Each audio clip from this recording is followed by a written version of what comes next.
PokeClass is sponsored by CollectorsCash.com, your #1 online store for all you need for the Pokemon trading card game.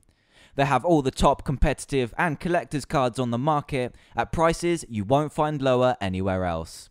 Whether you're after tins and packs from the current format, or just looking for those hard to get primes to finish off your deck, Collector's Cash is your place to go. Make sure you check them out at www.collectorscash.com. Hey everybody, and welcome to episode 49 of PokeClass. I haven't actually covered this subject much lately because of the recent Battle Roads excitement, but our new set is finally here. Well, it's not officially here, but it's close enough. Unlike when Emerging Powers was released, PokeBeach has been able to get hold of the complete set of card scans, which I'm going to be going over today. I'm currently in the Czech Republic right now playing out the Prague Cup, but I managed to get this episode done before I left, so you lot didn't miss out. Let's get straight to it.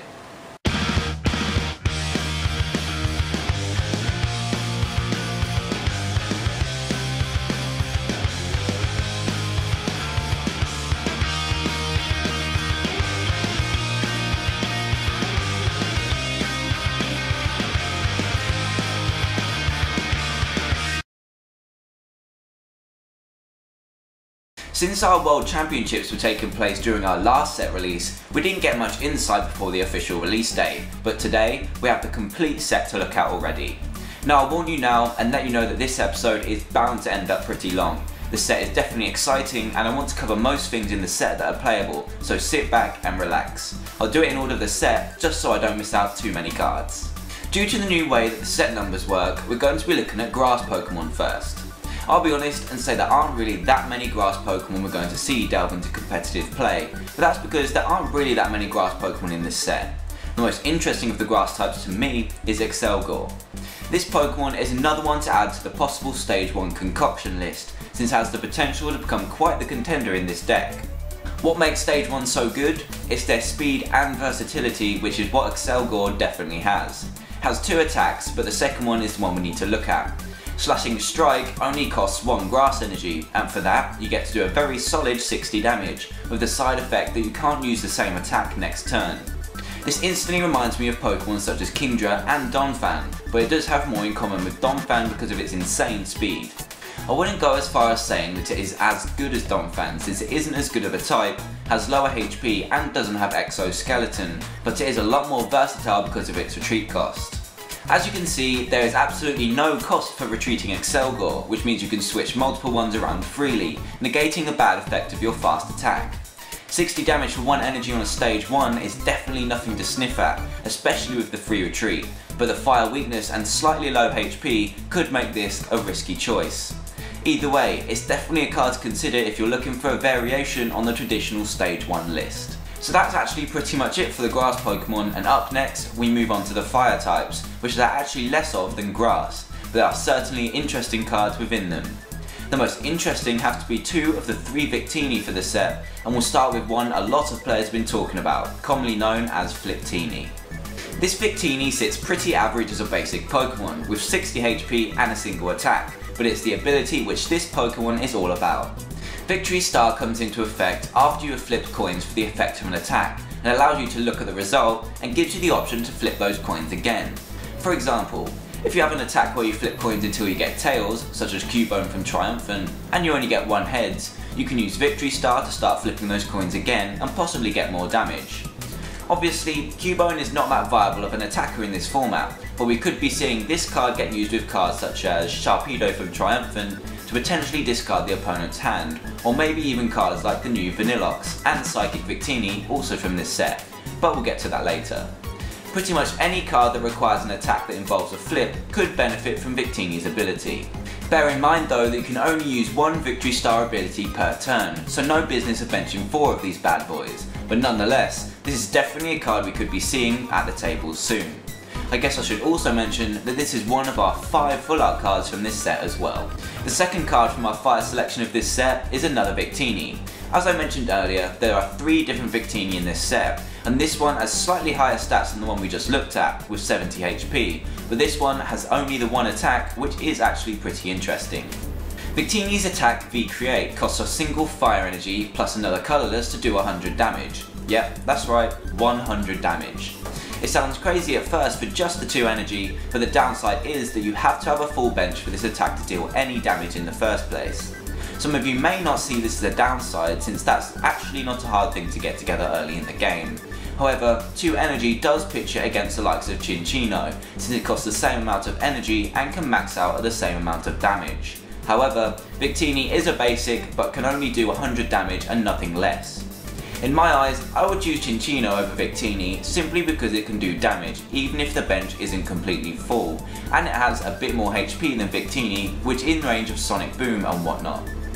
Cinccino also has a slightly easier cost to fulfill, since you can power it up in one turn with double colourless energy, while Victini takes 2 separate energy attachments, bar energy acceleration shenanigans. Nonetheless, Victini still bears some kind of interesting attack, which I'm sure will actually do wonders in the pre-releases if you're going, but in competitive play, Cinccino could outshine this one.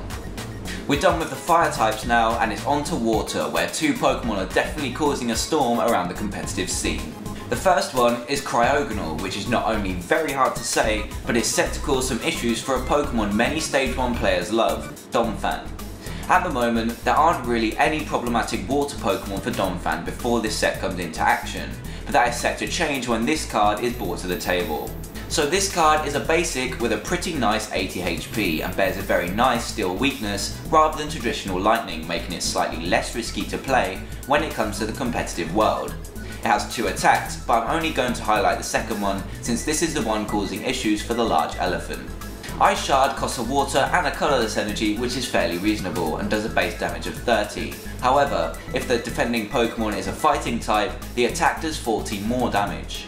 This means the attack will be doing 140 damage to Donphan, but when you take into account Exoskeleton, it does 120, still enough to one-hit KO a Donphan. This is big news for any Donphan player since Cryogonal is fairly easy to access via Collector and has a small energy cost too.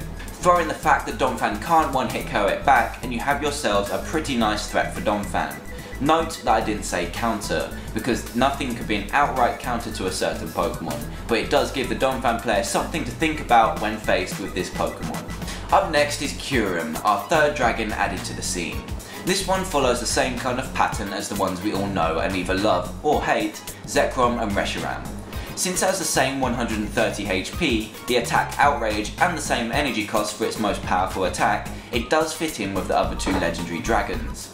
However, as you can see, the second attack isn't hitting for 120, but it doesn't even show a base damage, so what does it do?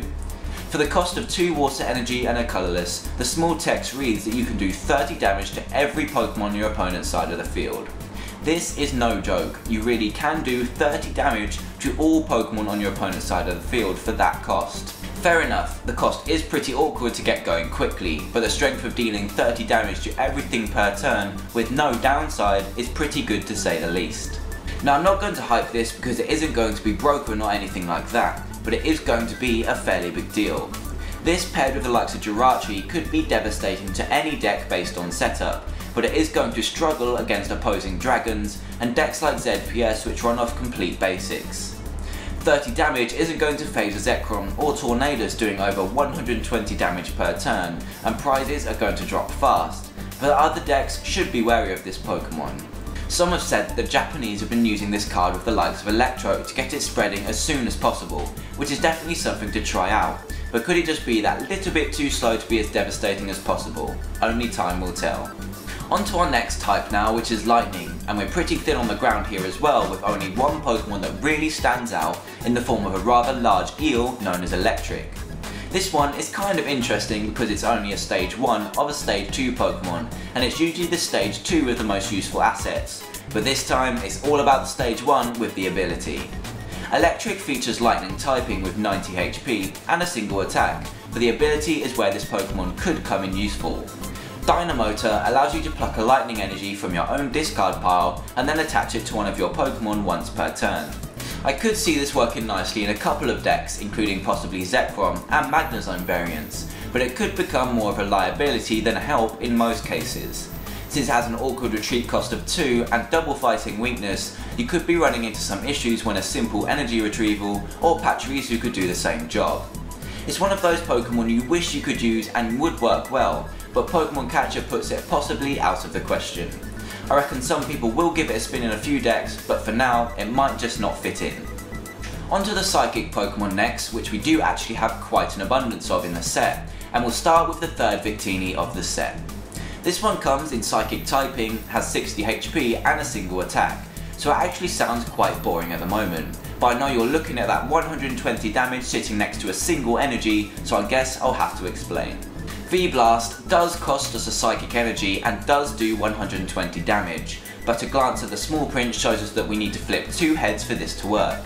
We read that a flip of 2 coins is required, and if you hit 1 tails then the attack completely fails. So now the attack isn't sounding too great, but what function could this have in the metagame right now? Well, it could be a pretty outrageous form of Gothitelle counter. There aren't many answers to Gothitelle at all right now when it gets rolling, but a simple search with Collector and a Psychic Energy could send Gothitelle right to the discard pile. However, the 2 heads are going to be hard to come across, but they can happen.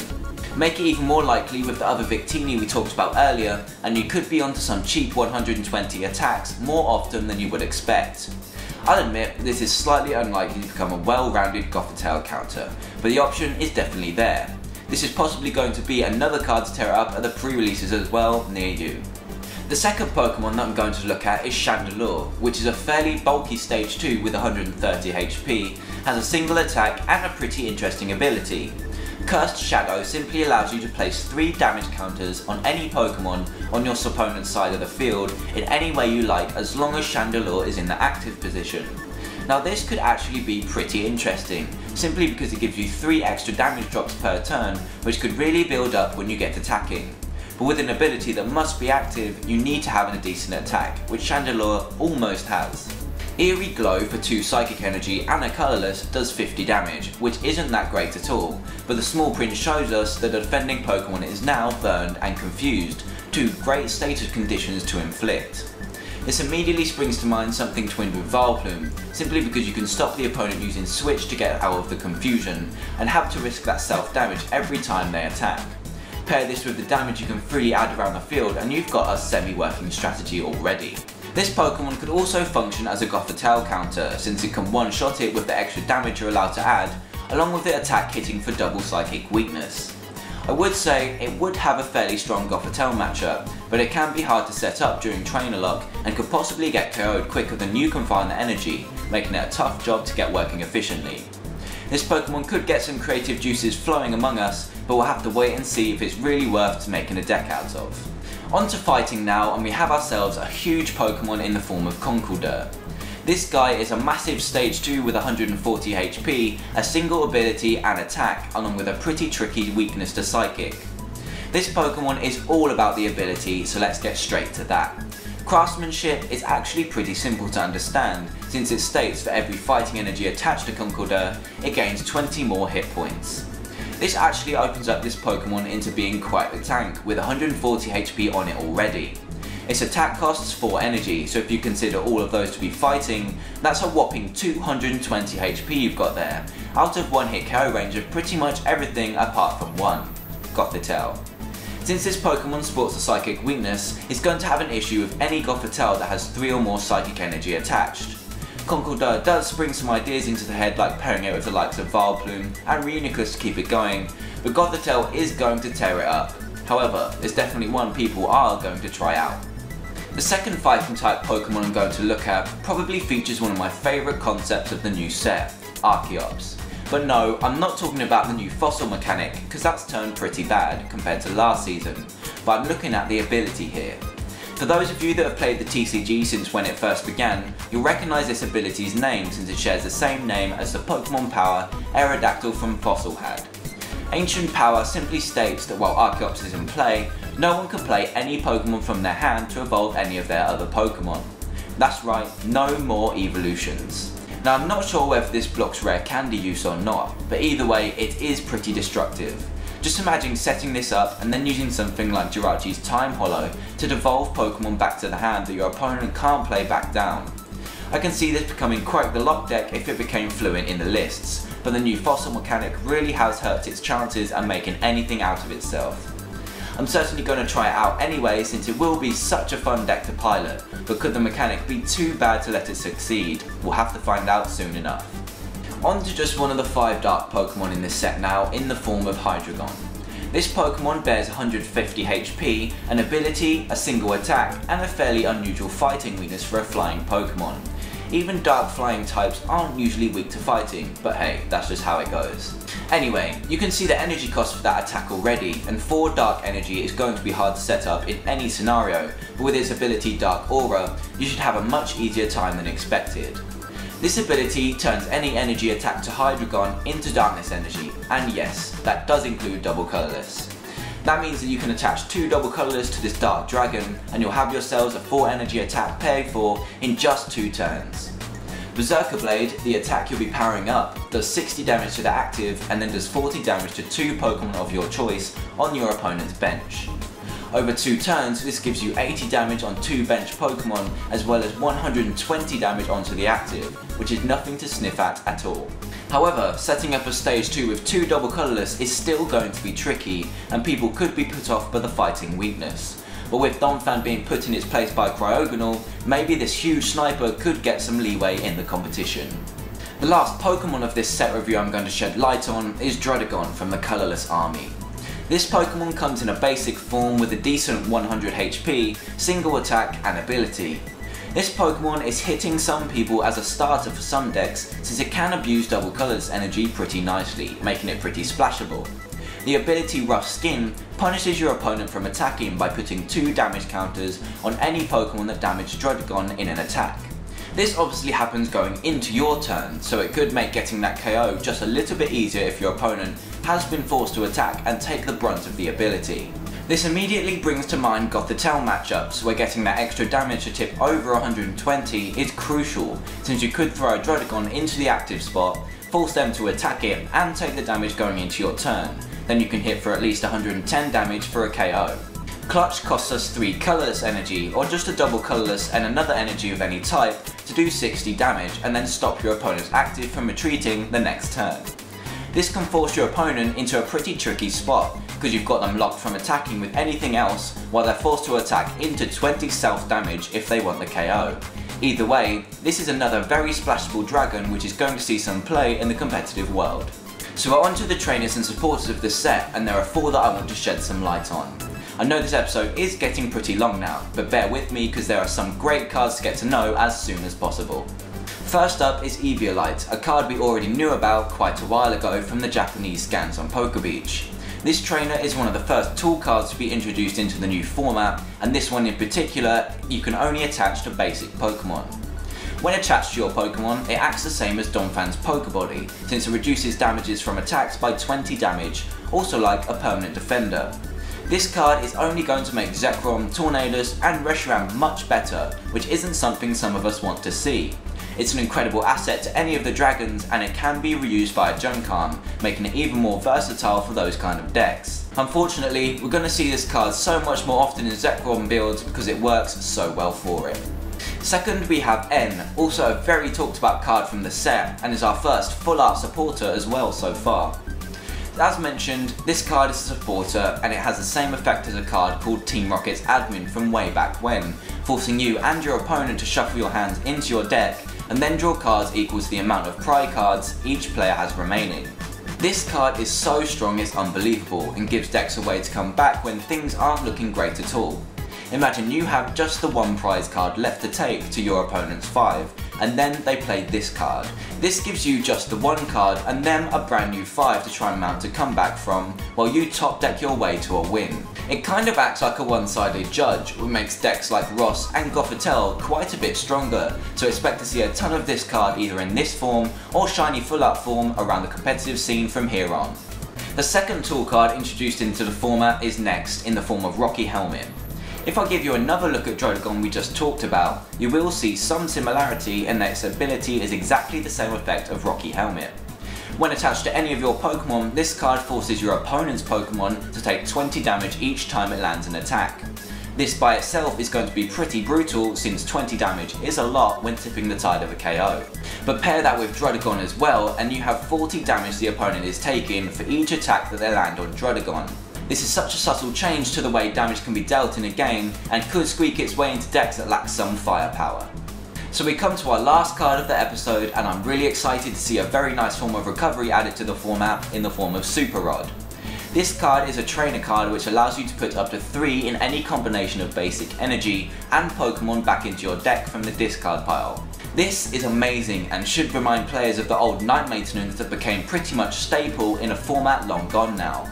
Adding recovery to the format right now is great since we barely have any forms of it at the moment, so it's nice to see a card that I will consider almost staple after the release of the set. So that's it for my review of the new Noble Victories set. It's been a while since we've had a lot to talk about in a new set, so it's definitely cool to have a chance to have a set that's at least going to change the format a little bit. This set also shows us that the format is developing really nicely since we're getting cards like N and Super Rod, which should clean up the way games can become lopsided when early KOs have been taken. We have a form of recovering from bad games which we don't currently have, so I'm certainly looking forward to adding this set to our competitive environment.